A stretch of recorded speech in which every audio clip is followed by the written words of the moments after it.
Nah, begitulah Nabi Muhammad SAW ingin menggambarkan kepada kita semua bahwa manusia akan menjadi manusia yang paling hebat ahlul ilm jika melalui proses tempaan-tempaan. Nah, proses ini nggak boleh dikarbit. Kalau dikarbit nanti jadinya seperti apa? Buah karbitan.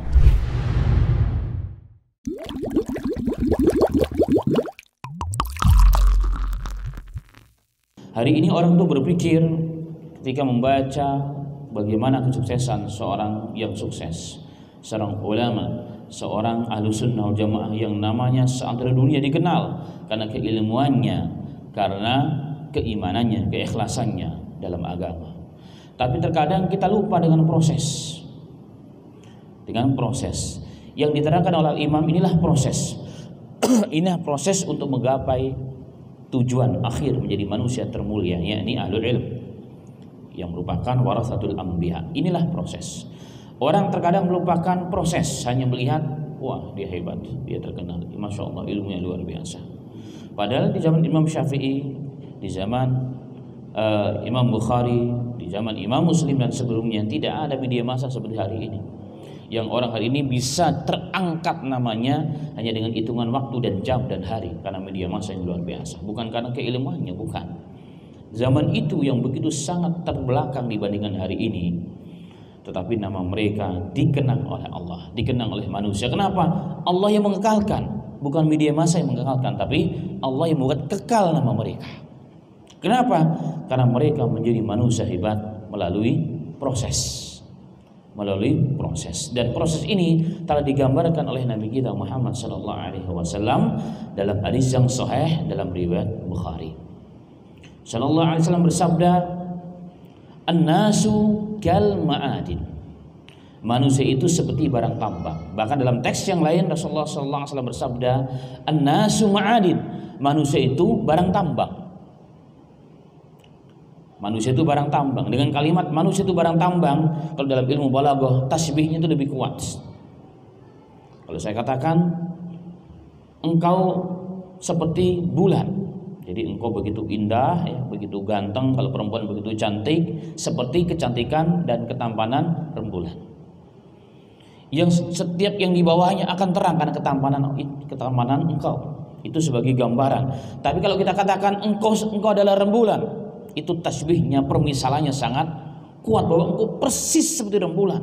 Walaupun engkau di jauh, tapi pancaran wajahmu, pancaran kehebatanmu, pancaran kecantikan dan ketampananmu dapat dilihat oleh seluruh manusia, bahkan menjadi apa? Menjadi cahaya bagi yang lain. Nah, ini tasbihnya kuat. Nah, ketika Nabi Muhammad SAW menggambarkan an-nasu kal ma'adin, manusia itu seperti barang tambang, jadi mirip. Tapi ketika dalam teks yang lain Nabi kita Muhammad SAW mengatakan an-nasu ma'adin, manusia itu barang tambang. Artinya manusia itu memang barang tambang. Jadi persis barang tambang, gak ada berbedanya. Kal ma'adini dahabi wal fiddah. Kemudian Rasulullah mengatakan seperti barang tambang yang bernama emas dan perak. Emas dan perak. Khiyarukum fil jahiliyati khiyarukum fil Islam. Berapa banyak di antara manusia yang di zaman jahiliyah dia menjadi orang yang terbaik, khiyar, pemimpin, tokoh yang berpengaruh. Ketika dia hijrah masuk Islam pun dia menjadi seorang tokoh pula terkenal. Tapi dengan syarat apa? Satu, idza faqahu, jika dia tafakur, dia faham Islam, maka dia menjadi orang yang hebat. Nah, kita tidak bahas tentang keseluruhan hadis, kita bahas tentang dari hadis ini yang sesuai dengan bahasan kita. Ulama mengatakan, termasuk Al-Imam Ibnu Hajar Asqalani dalam syarah kitabnya Syarah Hadis Bukhari, yakni Fathul Bari, beliau mengatakan manusia itu betul seperti barang tambang. Barang tambang itu pertama ada yang harganya mahal dan ada yang harganya murah, tapi semuanya mahal hitungannya, bermanfaat bagi semua, bagi manusia. Yang mahal seperti apa? Emas, intan, permata, perak, perunggu dan seterusnya. Batu bara termasuk, walaupun tidak mahal sekilonya dengan kan beda batu bara itu, tapi dia bermanfaat, dan kalau banyak akan bermanfaat. Jadi manusia seperti barang tambang, ada yang nafisah, ada yang mahal, dan ada yang rakhis, yang murah harganya. Yang kedua, kenapa Nabi Muhammad SAW memisalkan manusia seperti barang tambang? Karena manusia itu mirip jika ditempa, jika diproses seperti tambang, maka dia akan menjadi mahal. Walaupun zat benda aslinya, bibitnya aslinya dia mahal. Bahkan mungkin keturunan orang yang hebat. Tapi jika nggak diproses, tidak melalui proses itu, maka dia tidak akan menjadi mahal. Tidak menjadi mahal. Yes. Karena itulah kita lihat emas itu dari mana ditambang? Dari tanah. Perak, perunggu, intan, martapura, seperti intan, semua itu diproses, didapatkan dari tanah yang sekian lama mereka berhari-hari kadang-kadang sampai melupakan kewajiban sholat dan keluarganya demi mencari butiran-butiran emas yang sangat kecil dan lembut itu, luar biasa. Ada dengan cara tradisional, ada dengan cara yang modern dan seterusnya. Tapi intinya semua diproses dengan proses yang mengeluarkan tenaga dan biaya tidak sedikit. Baru kemudian masuk kepada tempat pembersihan untuk membedakan antara emas yang benar, antara yang tidak. Kemudian setelah itu masuk ke dapur tinggi dengan temperatur panas yang sangat luar biasa tingginya untuk memilah antara yang benar, biji emas atau biji besi yang benar dengan yang lain akan terpisah dengan sendirinya.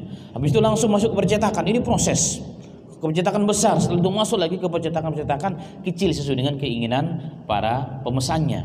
Ada yang dibentuk kalung, ada yang dibentuk cincin dan seterusnya. Ini proses ini tidak sehari dua hari. Prosesnya begitu lama dengan biaya yang luar biasa, dengan keringat manusia yang luar biasa. Jangan-jangan yang dipakai oleh sebagian wanita hari ini, jangan-jangan datangnya dari mana tuh kalung dan emas? Dari tengah hutan belantara Kalimantan. Ada yang mungkin dari Jayapura, ada yang mungkin dari mana-mana. Sampai kita pakai. Dan itu proses, ma'asyiral muslimin. Ini proses, maka menjadikan emas itu berharga nilainya. Emas itu nggak ada harganya kalau dia nggak ditambang, nggak digali, nggak diproses. Kapan dia menjadi berharga? Ketika dipindahkan dari tempatnya, ketika diproses dia dengan proses yang sangat luar biasa.